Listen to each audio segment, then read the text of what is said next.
Council 2022 Corporate Finance Outlook. It's our webcast and panel discussion.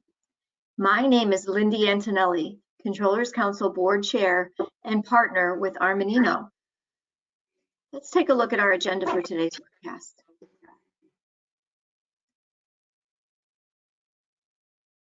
Okay, first I'll introduce our panelists. Then our experts will present the 2022 Economic and Tax Compliance Outlook. And it'll be a lively discussion, I'm sure.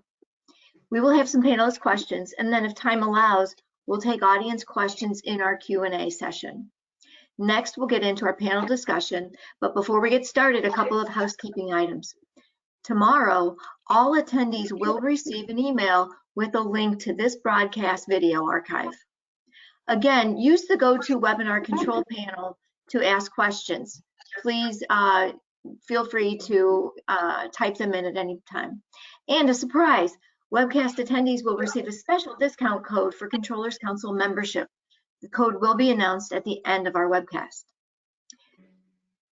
Okay, before we get started, I want to share some information about Controllers Council sponsors who make this webcast and other programs possible, including Avalara, the leading provider of cloud-based tax compliance automation solutions.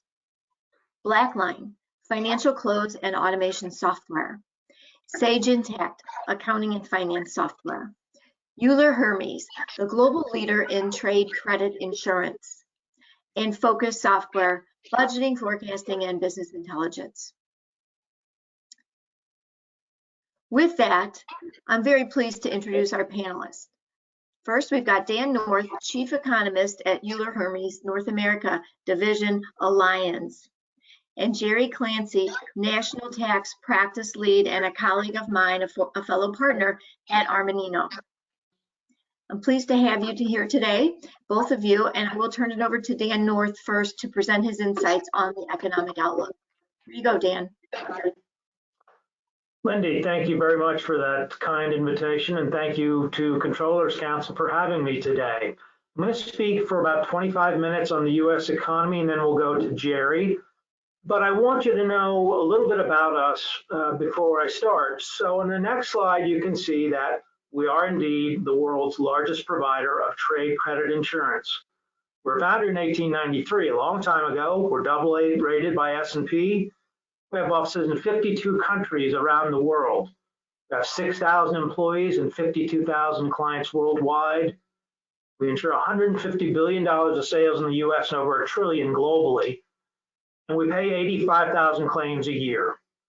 Now, most of our clients, or a majority of clients, use us for protection against non-payment, because the way it works is if you're a business that sells to other businesses on open account, you run the risk that that business, which is supposed to pay you back in 30, 60, 90 days, could go bankrupt in that period and not pay you back.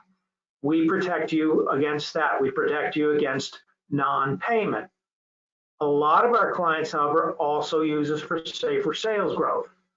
Because if you want to sell into a market you don't know about or to somebody you don't know about, we probably do know about them because we have a database of 85 million companies worldwide.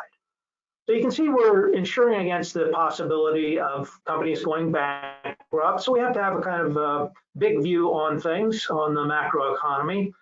And we'll go to the next slide. We'll see where we're going to start. And really, 2022 should really be a pretty good year, but with some risks.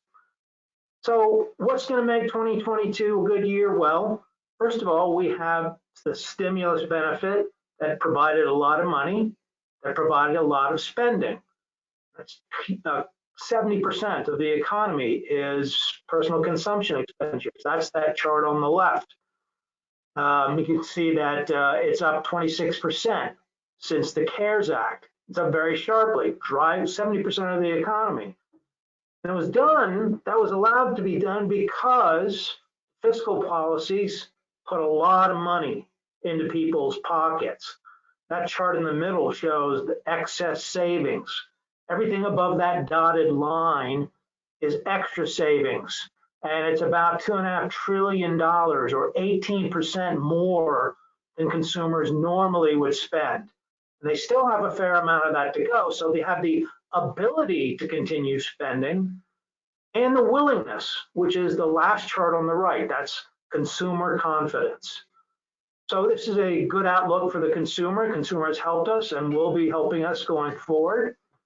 And if we look on the next chart, we can see there's plenty of work in the pipeline. What I mean in chart over on the left is this ISM index. It's called the Institute of Supply Management. It's carefully watched by economists. And it's a monthly survey that goes back to almost World War II of supply managers who are trying to balance what to buy versus how much is going to get sold.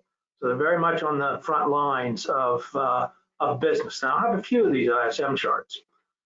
Right now in the manufacturing, you can see new orders there. The blue line is at 60.4 versus 55 on average. Now, in these ISM surveys, anything above 50 means expansion. So that's really strong. And the green line, back orders very high, it's the top 4% of all observations going back almost to World War II. In the middle, new orders for durable goods, well above pre-COVID levels. And on the right is ISM services, which are 80% of the economy. Backlog of orders in the top 2% ever, that's that blue line. And new orders still very strong at 61.5.